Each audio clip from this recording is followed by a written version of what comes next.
आगे चले। ये दो बातें अभ्यास की।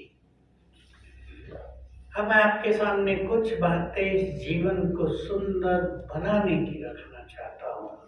सुंदर का अर्थ होता है टेंशन न हो, हम सहभाव से अपने जीवन को जीते रहें, परेशानियां न हो। अंतिम समय है तो कर्मों के हिसाब किताब भी हमारे भी और सबके भी चुकतू हो रहे हैं, हमारे साथियों से भी हमारे हो रहे हैं, आपके परिवार में सबके हो रहे हैं। शुरू हो गया ये खेल, उसको भी हम सहभाव से पार कर लें। बहुत जरूरी हो गया है आजकल। संबंधों में टकराव, नई जो शादियां होती है उनमें बिखराव, कईयों को अनुभव होगा। लड़की 6 मास में घर आ गई है, मुश्किल हो रहा है, मानसिक रोग बढ़ रहे हैं इससे बहुत ज्यादा। मानसिक रोग जो बहुत खतरनाक चीज है, जिनका इलाज नहीं है दुनिया में कोई। मन की बीमारियों का थोड़ा इलाज है। मेरे पास आते हैं, डर बहुत लगता है, लगता था तो डॉक्टरों के पास गए, हमारे डॉक्टर भी बैठे हैं, डॉक्टर ने दवाई दे दी, अब सोते रहते हैं। सोते रहो, डरने की बात ही नहीं, चलेगा काम।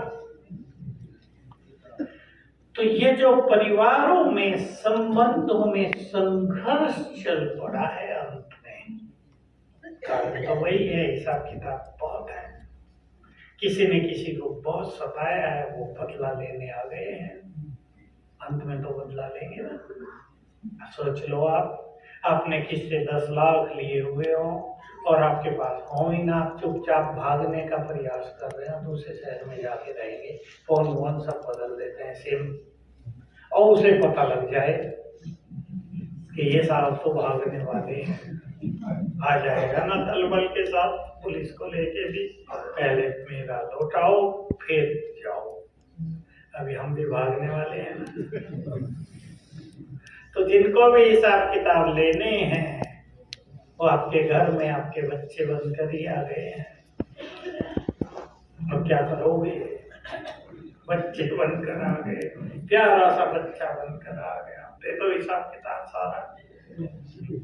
योगी कहानी आती है पास, किसी ने किससे पैसा लिया था पूर्व जन्म में, 25 लाख लिए थे, दिया नहीं, उसकी मृत्यु हो गई, वो इसके घर में बच्चा बनकर आ गया और आते ही बीमार रहने लगा और इलाज चलने लगा, दुखी भी माँ बाप, और 30-35 लाख जब खर्च हो गए तो उस बच्चे को स्मृति, बड़ा हो गया था तब तक, स्मृति दिया, मैं वही हूँ जिससे 25 लाख लिए थे। तब मेरा कर्ज उतर गया है, हॉस्पिटल में था, बीमार था, मेरा कर्ज उतर गया है, मैं चला, नहीं छोड़ दिया। अब कर्ज भी लौटाया, रोते भी रहो जीवन भर, हमारा जवान बच्चा मर गया, भगवान ने उठा लिया, हमने उसका क्या बिगाड़ा था? उसका नहीं बिगाड़ा था, पर उसका तो बिगाड़ा था।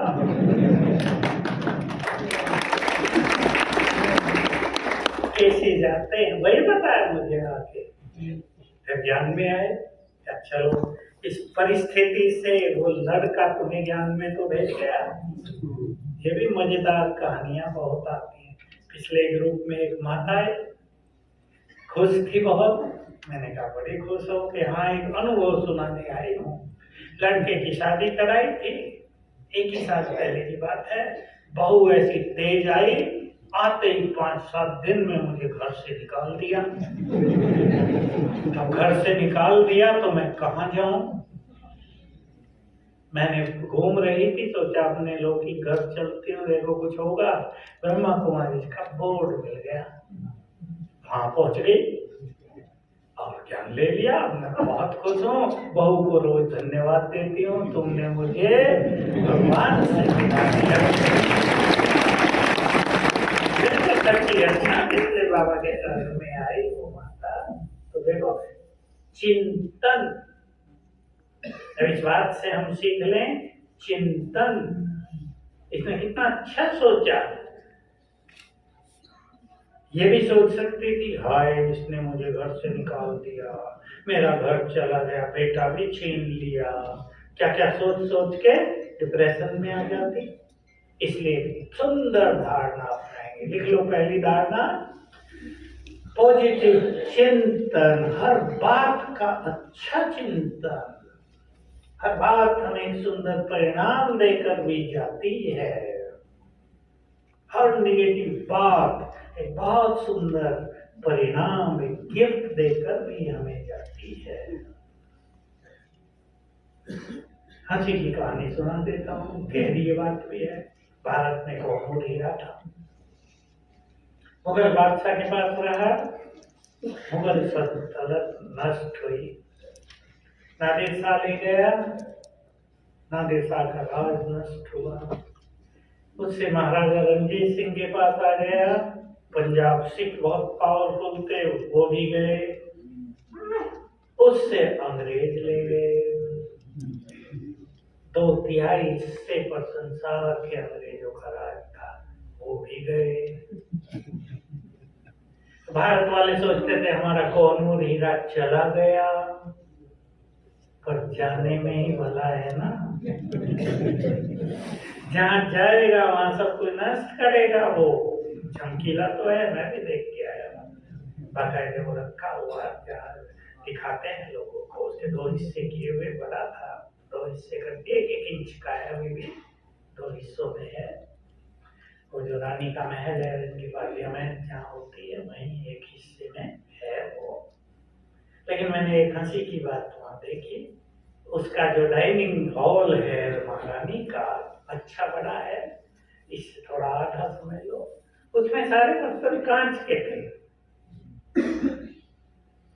मैं सोचा हमारे भारत के तो छोटे छोटे राजा हैं अभी भी, उनके भी देखे मैंने, वहां सब चांदी के रखे रहते हैं, सोने के भी थे, वो तो अंदर रख दिए, बाकी चांदी के रखे रहते हैं। कितना अंतर है भारत में और इन देशों में।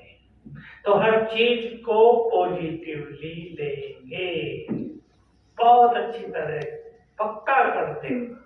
हर बुरी घटना के पीछे एक अच्छाई भी है, हर नेगेटिविटी के पीछे पॉजिटिविटी भी है। जिसको बाबा ने कहा, भगवान के सब सुन ले सभी, हर एक कल्याण के पर्दे के पीछे कल्याण छुपा हुआ रहता है। पर्दा हटेगा, कल्याण दिखाई देगा।